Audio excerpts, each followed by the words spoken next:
नमस्कार and welcome to flashback.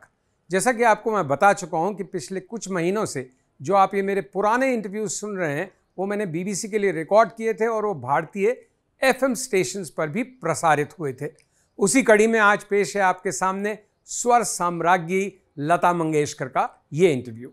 दोस्तों नमस्कार, मैं हूं संजीव श्रीवास्तव और आप सभी का स्वागत है एक मुलाकात में। और इस हफ्ते हमारी मेहमान है एक बहुत ही स्पेशल गेस्ट। स्वर, संगीत, मौसीकी और आवाज की दुनिया की मलिका है वो। जी हाँ, इस हफ्ते हमारी मेहमान है the one and only nightingale of Indian cinema Lata Mangeshkar. आवाज और संगीत की दुनिया की मलिका तो है ही लता मंगेशकर, साथ ही साथ वो कुछ शर्मीली भी हैं। जी हाँ, उन्होंने बड़ा इंसिस्ट किया कि वो रूबरू यानी कि सामने बैठ के ये इंटरव्यू नहीं करेंगी, बल्कि हमसे बात करेंगी पर्दे के पीछे से, सिर्फ टेलीफोन लाइन पे।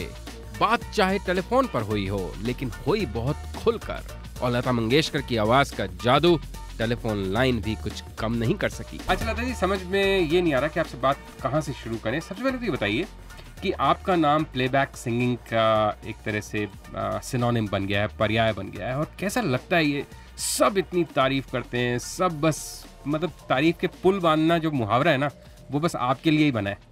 तो कैसा लगता है ये सब सुन के? मैं आपको सच्ची बात बताऊं, मुझे मेरी तारीफ अच्छी नहीं लगती। मैं बहुत घबरा जाती हूँ, समझ में नहीं आता है कि इतनी तारीफ जब कोई करे तो उनको क्या कहना चाहिए। जैसे आप अभी तारीफ कर रहे हैं मेरी, कि क्या कहूँ, थैंक यू कहूँ, बहुत बहुत शुक्रिया कहूँ, क्या कहूँ? बस थैंक यू कहिए, बहुत बहुत शुक्रिया कहिए, और थोड़ा सा घबराइए भी कि ये क्यों कर रहे हैं मेरी इतनी तारीफ। लेकिन हमारा कोई ऐसा मोटिव नहीं है लता जी। हम उन लाखों करोड़ों लोगों में हैं जो आपके ज़बरदस्त फ़ैन हैं, जिन्होंने आपके इतने खूबसूरत गाने सुने हैं। और दरअसल जैसे किसी की ज़बान में और गले में सरस्वती बसती है, आप उनमें से एक हैं। तो आप बहुत बहुत शुक्रिया। कंफर्टेबल रहिए अपनी प्रशंसा के साथ। जो लोग ये कहते हैं कि लता ही संगीत है और संगीत ही लता है, आपके लिए संगीत क्या है? मतलब म्यूजिक की डेफिनेशन अगर लता मंगेशकर की ज़बानी सुने तो क्या होगी? मेरी लाइफ है, संगीत मेरा जीवन है, और संगीत के बगैर मैं अपने आप को कुछ नहीं समझती हूँ। संगीत है तो लता है, बाकी तो कुछ नहीं। संगीत है तो लता है, लेकिन जैसे कभी मूड थोड़ा खराब होता है या हर दिन ऑन डे नहीं होता, कभी कभी ऑफ डे होता है, तो उसमें भी क्या खुशी संगीत दिलाता है या उस दिन संगीत से भी ऑफ हो जाती है? नहीं, मतलब अगर उस वक्त कोई ऐसा मैं सुनूं गाना तो अच्छा लगता है, पर मेरा गाना नहीं, मैं अपने गाने नहीं सुनती हूँ। मैं ज़्यादातर और आर्टिस्टों के गाने सुनती हूँ जो मुझे उसमें थोड़ा क्लासिकल ज़्यादा होता है, या मतलब खान साहब, बड़े गुलाम अली खान साहब, या आमिर खान साहब, पंडित जसराज जी, या भीमसेन जोशी, मेहदी हसन साहब, गुलाम अली, ये सब सुनती हूँ तो अच्छा लगता है। अच्छा, ऐसी कौन सी चीजें हैं जिससे आपका मूड खराब होता है कि ओहो आज तो दिन सही नहीं चल रहा? मूड देखिए, इंसान है तो छोटी मोटी अच्छी बातें, खराब बातें होती रहती हैं। वो तो मूड खराब होना, वो तो एक बहुत स्वाभाविक सी बात होती है। और एक दूसरी बात उसके साथ साथ ये है कि आर्टिस्ट बड़ा सेंसिटिव होता है और मैं बहुत सेंसिटिव हूँ, तो छोटी सी बात भी मुझे दुखी कर जाती है और बहुत छोटी सी बात मुझे बहुत खुशी दे जाती है। दो चीज़ों से बहुत घबरा उठती हूँ। एक तो है कि अगर मुझे कोई बेसुरा संगीत सुनाए तो मेरी जान निकलने लगती है, मैं बहुत दुखी हो जाती हूँ। तो फिर मुझसे गाने के लिए मत कहिएगा आप। और दूसरी बात कि कोई आदमी खामखा झूठ बात करके मुझे इम्प्रेस करने की कोशिश करे तो थोड़ी देर के बाद फिर मेरा मतलब दिमाग बहुत उलझन में पड़ जाता है और मैं घबराने लगती हूँ और गुस्सा भी आने लगता है। मैं यही कह रहा था, ये उलझन और घबराने की बजाय दरअसल आप कहना चाहती हैं मैं इरिटेटेड हो जाती हूँ, मुझे झंझलाहट होने लगती है। इरिटेटेड हो जाती हूँ, गुस्सा आने लगता है और जी करता है कि भागो यहाँ से। देखिए भाई, हम तो पूरी कोशिश करेंगे लता जी कि आपको इस इंटरव्यू के दौरान बिल्कुल इरिटेट नहीं करें। लेकिन जिससे कि आप भाग नहीं सकें। नहीं, ऐसी कोई बात नहीं। आपका करियर इतना यादगार करियर रहा है, लेकिन पहला उसमें अपने करियर में कोई यादगार मौका, कोई पहला गाना जो ज़बरदस्त हिट हुआ हो, जिसने एकदम से बस आपको इस्टेब्लिश कर दिया हो, या लोग जानते हैं थे लता मंगेशकर हैं, बड़ा अच्छा गाती हैं, लेकिन एक गाना जिससे बस आपने सब जैसे प्लेबैक सिंगिंग की दुनिया फतेह करी हो, या लोगों ने कहा कि बस लता जी हैज अराइव्ड? वो था आएगा आने वाला, महल। महल का। और शुरुआत मतलब जो मैंने की थी प्लेबैक सिंगिंग की, तो मेरे गाने तो चले थे, पर मतलब मेरा कुछ वक्त ऐसा था वो कि एक ही साल के अंदर मेरी कुछ 5-6 फिल्में ऐसी आई जो सुपर हिट थी और उसका म्यूजिक चला था। पर देखिए, महल का जब गाना मैं गा रही थी तो खेमचंद प्रकाश जी मुझे बहुत अपनी बेटी मानते थे और उनको यकीन था कि मेरा महल का गाना चलेगा। उस गाने की जो रिकॉर्डिंग हुई है वो तो कमाल की थी। बहुत बड़ा स्टूडियो था मालाड में, तो स्टूडियो पूरा खाली था, मतलब जो फ्लोर था उनका शूटिंग का। और वो गाना मैं रिकॉर्ड करने के लिए वहाँ गई। पहले तो मैं गाती रही माइक के सामने, तो उन्होंने कहा कि वो इफेक्ट नहीं आ रहा है, कि दूर से आवाज आ रही है और बहुत वो लड़का देख रहा है कि भाई ये आवाज कहाँ से आ रही है, तो वो इफेक्ट चाहिए।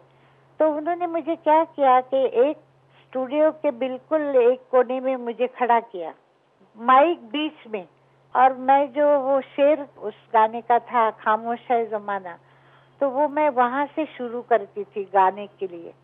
और एक एक कदम मैं चल के आहिस्ता आहिस्ता गाती हुई आती थी, और जहां आएगा आने वाला शुरू होता है तब तक मैं माइक के पास पहुंच जाती थी।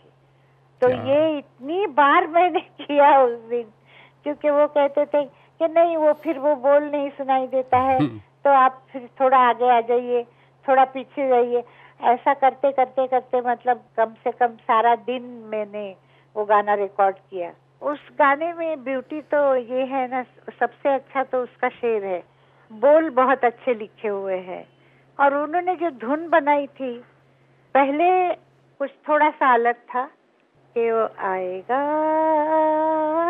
आएगा आएगा आएगा आएगा आने वाला, ये था पहले। क्या बात है लता जी। पर बाद में उन्होंने कहा कि नहीं, ये अस्थाई ठीक नहीं लगती है, तो फिर उन्होंने किया आएगा आएगा आएगा आएगा आने वाला, आएगा आएगा, ये किया, चेंज करके थोड़ा सा। उन्होंने जो कुछ भी किया, लेकिन कमाल तो आपने किया। कौन सी ऐसी हीरोइन थी जिनके लिए आपको लगता था कि आपकी वॉइस सबसे क्लोजेस्ट मैच करती है जैसे उस हीरोइन के? मेरी आवाज सबसे ज्यादा मिलती थी 2 हीरोइन के साथ, एक तो मीना कुमारी और दूसरी थी नूतन।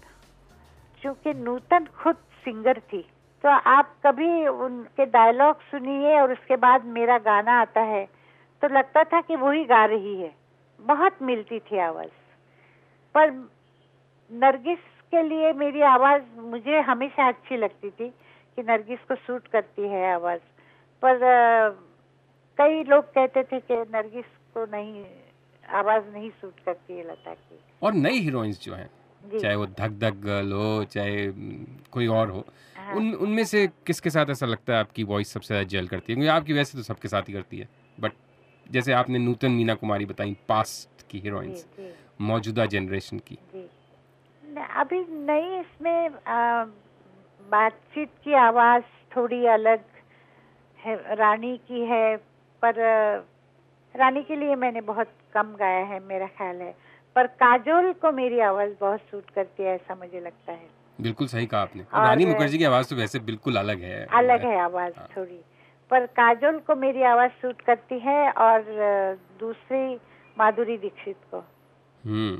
काजोल के लिए मुझे बहुत अच्छा लगता है गाना मेरे ख्वाबों में जो है।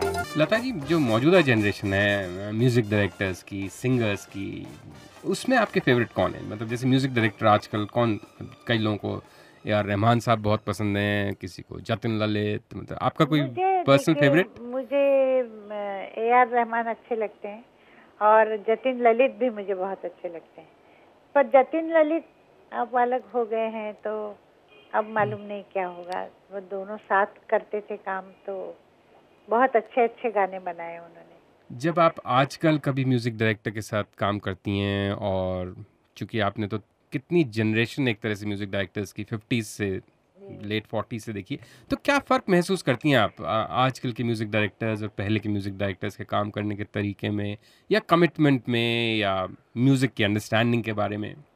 कमिटमेंट कितना है वो तो मैं जानती नहीं हूँ, क्योंकि मैं आजकल बहुत कम गा रही हैं। कम गा रही हूँ, पर काफ़ी मैं कमी महसूस करती हूँ, क्योंकि पहले काम करने का जो एक स्टाइल था, तो अभी अगर हम कहें तो लोग कहते हैं कि यार ये पुराने ख्यालात के लोग हैं, ऐसे हमारी तरफ देखते हैं।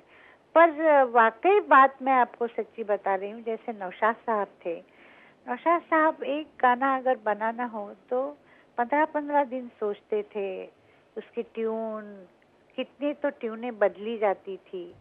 सलील चौधरी थे, आज अगर सलील दा होते तो उनका गाना मतलब मुश्किल होता लोगों को, इतना मुश्किल म्यूजिक उनका होता था और बहुत स्वीट। तो वो जो एक बिल्कुल अपने आप को भुला देना अपने काम में, वो बात अभी नहीं है। उनको सिवा म्यूजिक के और कुछ समझ में ही नहीं आता था, इस तरह काम करते थे वो लोग। शंकर जयकिशन, लक्ष्मीकांत प्यारेलाल, कि वो बैठे रहते थे जब तक उनको अच्छा काम नहीं हो रहा है तब तक वो नहीं करते थे पूरा। तो वो आज होता है या नहीं मुझे मालूम नहीं। आजकल के म्यूजिक डायरेक्टर्स, क्योंकि मैं कम गा रही हूँ तो मुझे पता नहीं चलता कि वो कितना इसमें इन्वॉल्व होते हैं और काम करते हैं। नहीं, आपने जो अपनी बात लास्ट सेंटेंस से पहले कही वो बिल्कुल फ्रैंक ओपिनियन थी। आप उसको बात को ठीक है संभालने की कोशिश न करें, कोई ऐसी बात नहीं है लता जी, हम we are all entitled to our opinion. और आपकी बातों से बहुत लोग सहमत हैं कि भाई आज के म्यूजिक में वो मेलोडी मिसिंग है। मैं खुद मानती हूँ, और आपको मालूम है कि मैं गाने भी गाती हूँ, वो ऐसे गाती हूँ कि जो मैं पहले सुनती हूँ और फिर मैं जाके गाती हूँ। मैं वो गाना नहीं गाती हूँ कि मुझे बुलाए। पहले हम लोगों को सिर्फ फोन आता था कि नौशाद साहब का गाना है आप आ जाइए, तो हम लोग चले जाते थे, कभी पूछते भी नहीं थे। आज वक्त ऐसा है कि हमें मंगवाना पड़ता है गाना कि भाई आप सीडी भेज दीजिए गा के, मैं गाना सुन के डिसाइड करूँगी। ये पहले नहीं होता था। अच्छा, कोई ऐसी चीज जो आपको आज के म्यूजिक में ऐसी लगती है जो पहले से बेटर है? जो या पहले नहीं थी और अब है? आजकल रिदम पे ज्यादा जोर दिया जाता है और वेस्टर्न ज्यादा किया जाता है, यही जोर दिया जाता है। बाकी मुझे हिंदुस्तानीपन उसमें बहुत कम नजर आता है, क्योंकि होता ही कम है। हाँ, वाकई होता ही नहीं है। हाँ। तो वो मैं मतलब वो चीजें मिस करती हूँ। जमीन से जुड़े हुए गाने गायब हो गए हैं लता जी, बात दरअसल ये है। और उसके लिए हम कुछ भी कहें, कोई उसको कहता है ग्लोबलाइजेशन, कोई जैसे आपने पहले कहा कि साहब आप ही टाइम के साथ नहीं है ऐसे कह देंगे। लेकिन बात ये है कि हिंदुस्तान की मिट्टी से जुड़े हुए गानों की तादाद और नंबर बहुत कम होता जा रहा है। लेकिन हाल के सालों में, पिछले 2-5 साल में, कोई ऐसा गाना जो आपको बेहद पसंद आया हो कि क्या बात है, मज़ा आ गया, चाहे वो बिल्कुल डिफरेंट हो पहले के गानों से, या कोई 1-2 फेवरेट्स? मैं कुछ सोनू के 1-2 गाने मुझे अच्छे लगे थे, मतलब क्या बात है ऐसा तो नहीं, पर मुझे अच्छे लगे थे। अच्छा, चलिए हम अपना क्या बात है वाली बात वापस लेते हैं। तो कौन सा गाना सोनू निगम का? सोनू के वो एक था, कल हो ना हो, अच्छा मैं हूँ ना भी उसका मुझे गाना अच्छा लगा था, मतलब थोड़ा सा हटके और अच्छा लगा था। और क्या इस बात का भी कुछ था उसमें, आपने क्या पता फिल्म भी देखी हो और क्या पता शाहरुख खान भी अच्छे लग रहे हों और उसका भी एक असर होता है? फिल्म तो मैंने देखी, पर मुझे गाना अच्छा लगा था। फिल्म देखी थी।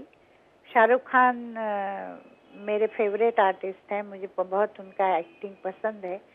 और जैसे अमिताभ जी हैं जिनका मुझे एक्टिंग बहुत अच्छा लगता है।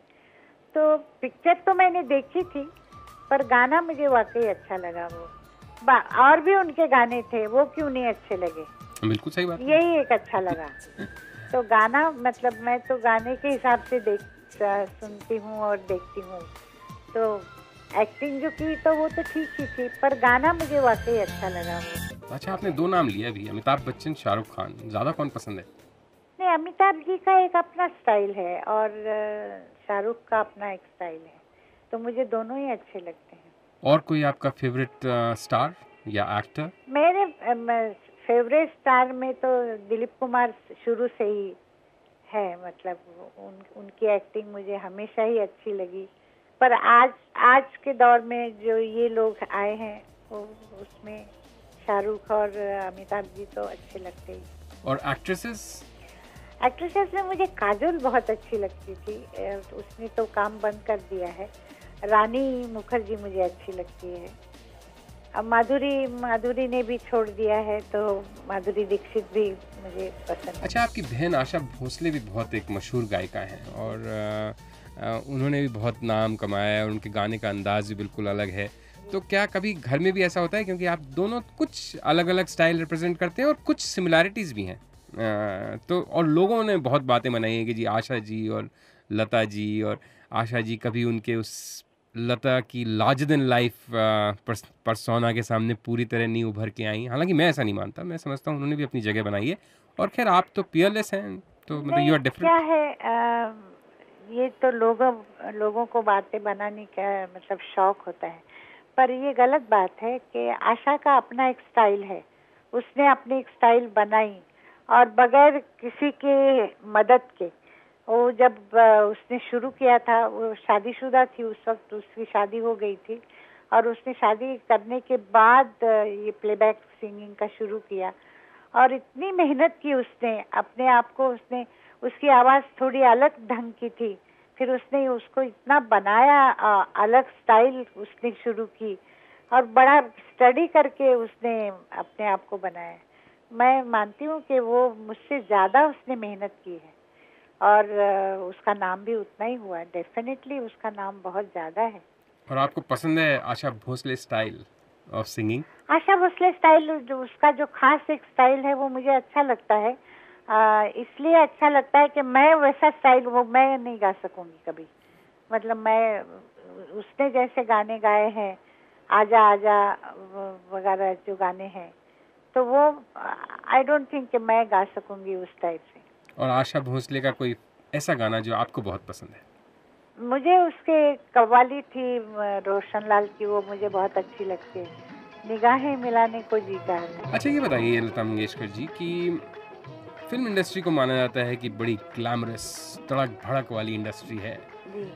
और उस इंडस्ट्री में आपने हमेशा एक अपनी लेडी इन वाइट, बहुत ही सादगी की इमेज बना के रखी। तो मतलब ये आपने शुरू से बड़े सोच समझ के प्लानिंग से किया? ना ना ना ना ना मुझे ये तो लगता है प्लानिंग से नहीं किया है, क्योंकि मैं जब छोटी थी, 13-14 साल की थी, तब भी मैं सफेद ही घाघरा चोली पहनती थी और मुझे ज्यादातर वाइट कलर ये अच्छा लगता रहा हमेशा और हमेशा ही मैंने पहना। और ये कोई अपना इमेज बनाने के लिए नहीं पहना, मुझे पसंद ही था। हालांकि मुझे कई लोगों ने टोका इस बात के लिए कि तुम यंग लड़की हो, तुम क्यों वाइट पहनती हो, तुमको तो कलर पहनना चाहिए, पर मैं पहन ही नहीं पाती थी।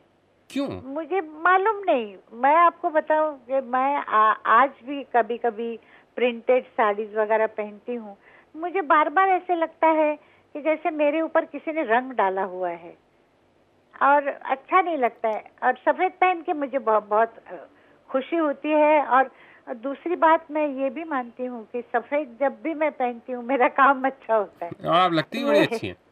Thank you. सफ़ेद में। अच्छा, ये बताइए लता जी कि अगर हम सपोज़ आपको एक वापस से फ्लैशबैक में ले जाएं और आप 20-25 साल की उम्र में, और जहां आपने अपनी फैमिली को सेटल कर दिया है, अपने इस्टेब्लिश्ड करियर बना लिया है, तो आप कोई ऐसी 1-2 चीज़ें हैं जो करना चाहेंगी दोबारा अपनी लाइफ में जो आप नहीं कर पाई, या जिसको डिफरेंट करें या चेंज करें? कुछ स्क्रिप्ट अगर आपको अपने जीवन की लिखने का मौका दें हम। नहीं। अरे लता जी, मेरे ऐसा कुछ कभी सोचा नहीं मैंने। अरे तो हम मौका दे रहे हैं आपको सोचने का। मैं क्या अभी फिर नया स्क्रिप्ट कैसे ये कर सकती हूँ। मुझे बात लगता है जो होता गया वो ठीक ही होता गया, जो भी जो जो जो चीजें हुई।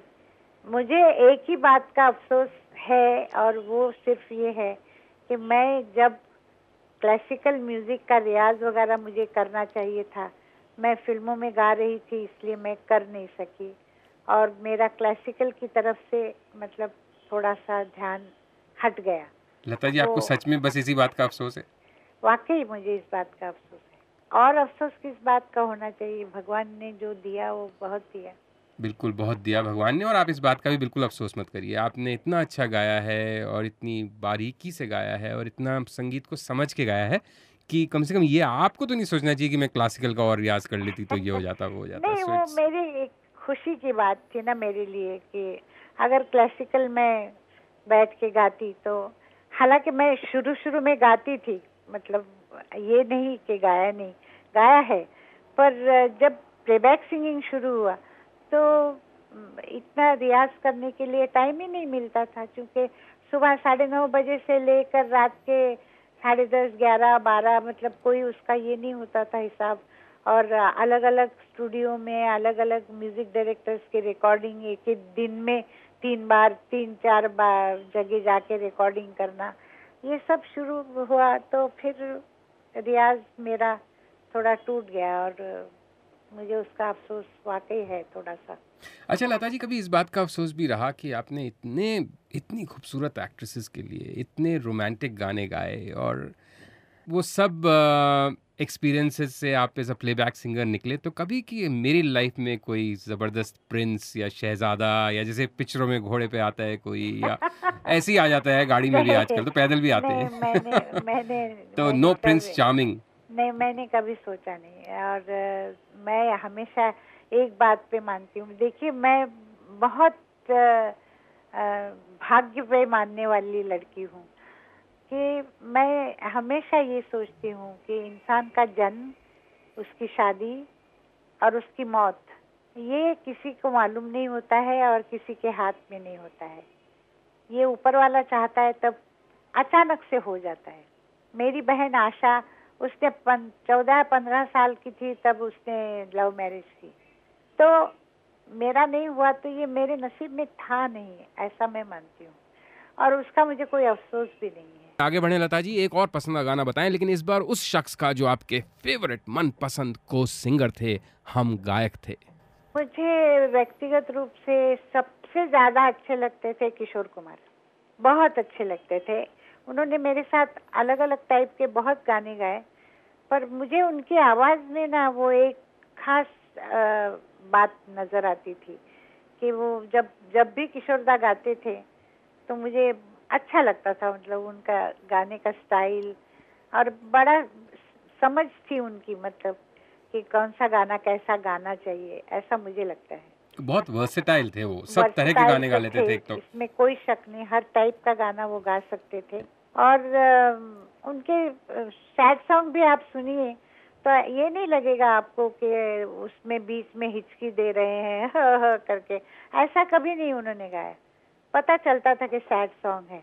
तो ये इस टाइप के जो गाने होते हैं वो किशोरदा बहुत अच्छा गाते थे। कई लोग कहते हैं कि ये इंडस्ट्री बहुत अच्छी जगह नहीं है, सही बात है क्या? और खासकर महिलाओं के साथ, हीरोइंस के साथ बहुत भेदभाव होता है, हीरोज़ को ज़्यादा इंपॉर्टेंस मिलती है। अब आप पे तो ये लागू नहीं होता कि मेल प्लेबैक सिंगर्स को ज़्यादा इंपॉर्टेंस मिलती थी क्योंकि आपने अपनी एक जगह बनाई थी, बट इज़ इट ट्रू कि इंडस्ट्री बहुत फेयर नहीं है?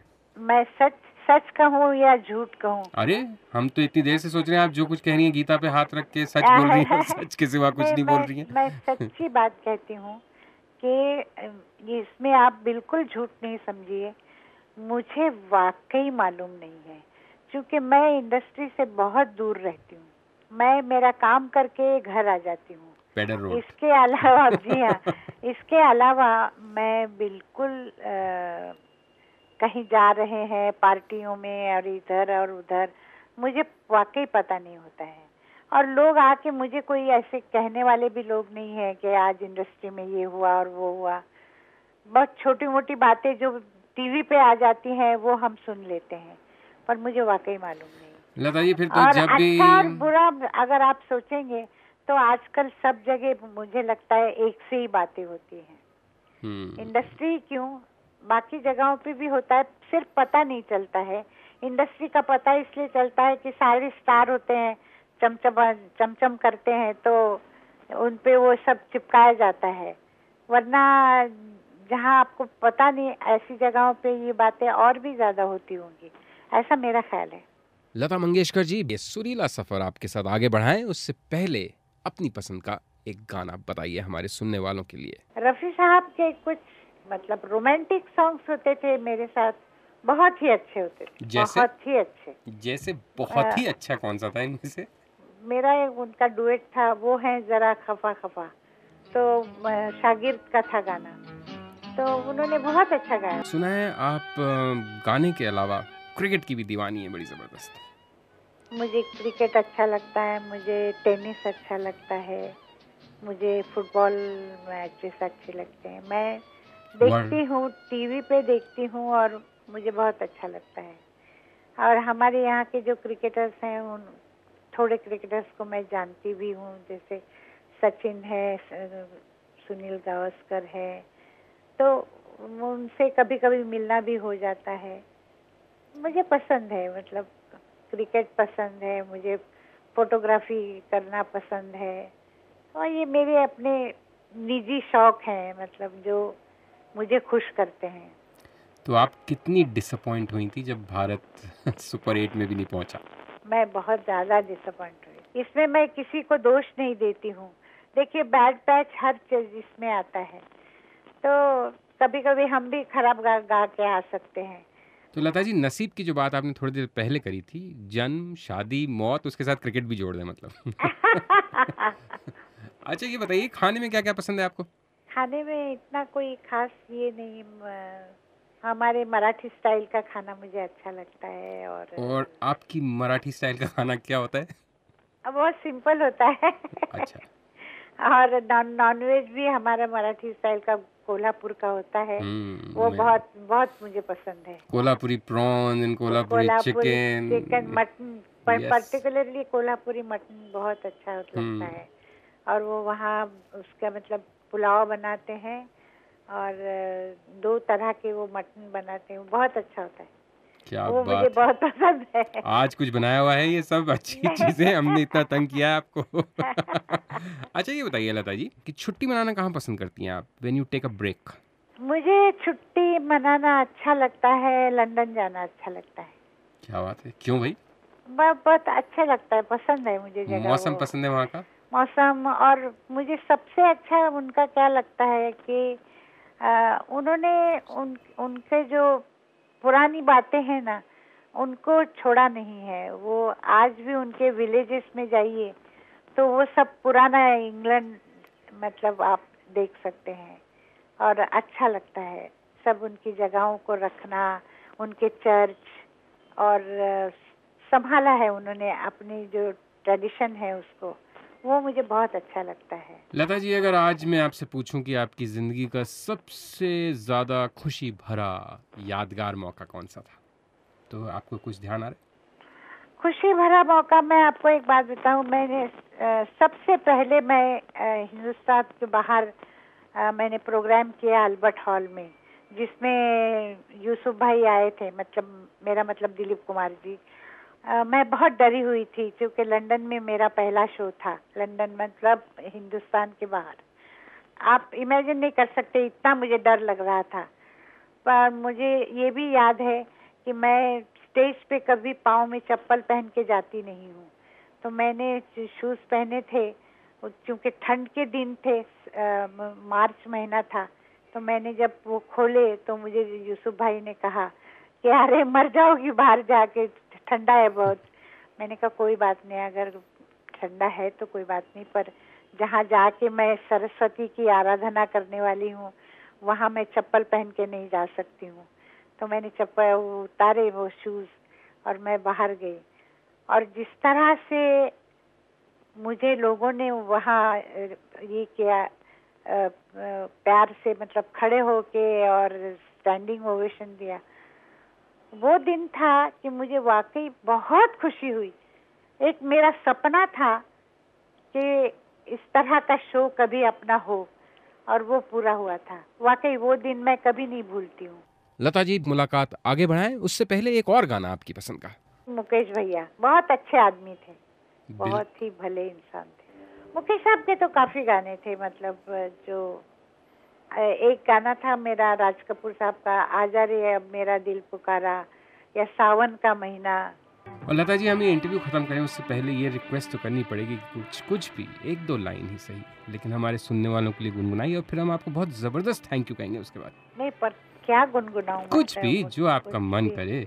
लता जी के आवाज से जो चीज आएगी बहुत अच्छी होगी। जो हाल के दिनों में कुछ भी पसंद आया हो। अभी हाल के दिनों में क्या पसंद आया मुझे, सच्ची मुझे मेरे गाने याद ही नहीं होते हैं। एक आध लाइन में लुका छुपी बहुत हुई, सामने आ जाना। क्या बात है, वेरी नाइस। लता जी, आप हमारे साथ आई, इतना दिल से बोली, हमें इतना समय दिया, अपनी बातें शेयर करी। हम सिर्फ यही दुआ कर सकते हैं, एंड आई एम श्योर कि मेरे साथ जो भी लोग इस प्रोग्राम को सुन रहे होंगे और जो नहीं भी सुन रहे होंगे, जो लता मंगेशकर के फैंस हैं, उन सब की यही दुआ होगी। वो सब यही प्रार्थना करेंगे कि लता मंगेशकर की आवाज़ का जादू बरकरार रहे, भगवान उन्हें 100,000 साल की उम्र दे और हमेशा ऐसी ही जवानी वाली आवाज़ रखे। Thank you very much. Thank you very much. मुझे आपके साथ सामने बैठ के मैं ये इंटरव्यू नहीं कर सकी, उसका बहुत अफसोस है। लता जी, अफसोस करने की कोई बात नहीं है, आप हमें जरूर अगली बार टाइम दीजिएगा, हम सामने बैठ के इंटरव्यू करेंगे। मैं आपसे यही रिक्वेस्ट करने वाला था। Thank you very much ma'am, नमस्ते। नमस्कार। तो उम्मीद करता हूँ आपको ये इंटरव्यू अच्छा लगा होगा, और अगले हफ्ते हम आपको सुनवाएंगे जानी मानी प्लेबैक सिंगर लता मंगेशकर की छोटी बहन the very versatile Asha Bhosle के साथ मेरा इंटरव्यू। तो प्लीज़ हमारे चैनल को लाइक और सब्सक्राइब कीजिए, और कंटेंट अच्छा लग रहा हो तो शेयर करना भी नहीं भूलें। Thank you once again for watching. नमस्ते।